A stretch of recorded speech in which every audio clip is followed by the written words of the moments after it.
Imagine this, the very walls of the State Security Agency are whispering secrets of infiltration, corruption, legislative loopholes, and dangerous overlaps between crime networks and national intelligence.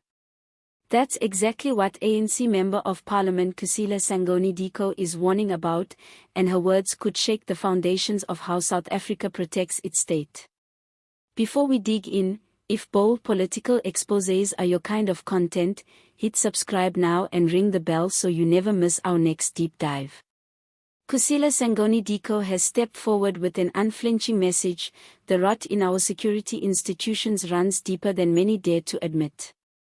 Speaking on the sidelines of an ad hoc committee probing explosive claims made by Lieutenant General Nanle Mkhwanatsi, she described the testimony as just the tip of the iceberg.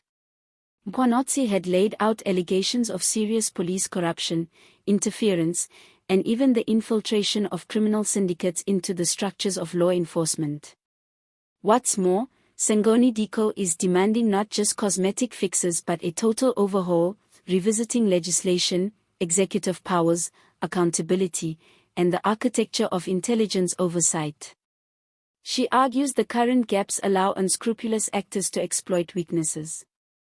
She wants binding recommendations from Parliament, not just soft suggestions that the executive may ignore. Her stance is bold, but so is the environment. The claims against intelligence and policing institutions have long simmered beneath the surface. Past investigations, whistleblower accounts, and systemic failures have hinted at a dangerous marriage between crime and covert power. Now, the allegations are no longer in whispers, they're on record, in Parliament, with public attention. Diko points to several key flashpoints. One is the location and reporting structure of crime intelligence: who reports to whom, who has oversight, and how much independence is real versus theoretical. Another is provincial commissioners' powers and whether these should be devolved or restructured within a unitary police service to prevent central abuse or provincial capture. She also notes previous high-level reviews of the State Security Agency should not be shelved but built upon, perhaps via coordination between parliamentary intelligence committees and the executive. One of her more potent points: many recommendations have been ignored. The Madlanga Commission's suggestions, for example, were not binding, meaning the executive could pick and choose. In contrast, Diko wants a process where Parliament adopts reforms that must be implemented.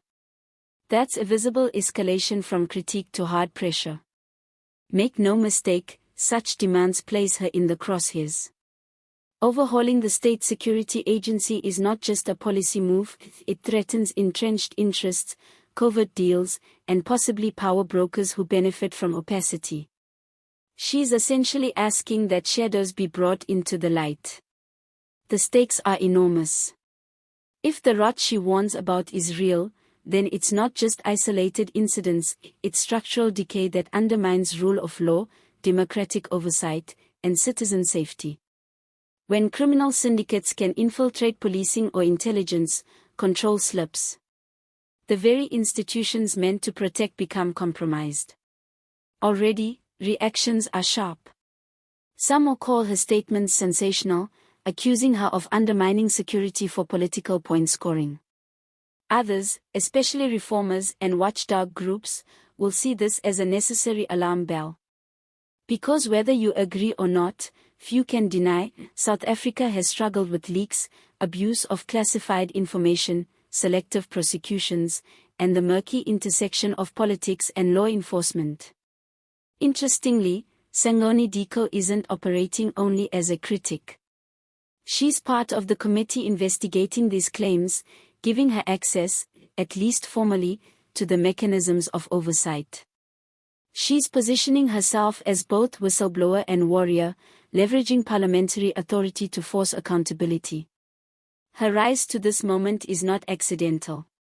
She has a history in ANC communications and public service, and a political profile that lends weight to her words. But now, she's pushing beyond rhetoric, she's demanding real structural reform. The question for those watching: will ANC, the executive, and security leadership respond with openness or with defense? Will they attempt to silence or sideline her, or will they engage? Will they commit to transformations, or produce delusion and delay? One thing's for certain, this is not a chapter that ends quietly. The next weeks will reveal whether Khusela Diko's bold talk leads to measurable broken walls or backlash. For those invested in transparency, accountability, and the health of South Africa's democracy, this is one to follow closely. If you're with me on this, make sure you hit subscribe and turn on notifications. I'll be bringing you every twist and turn in this unfolding saga.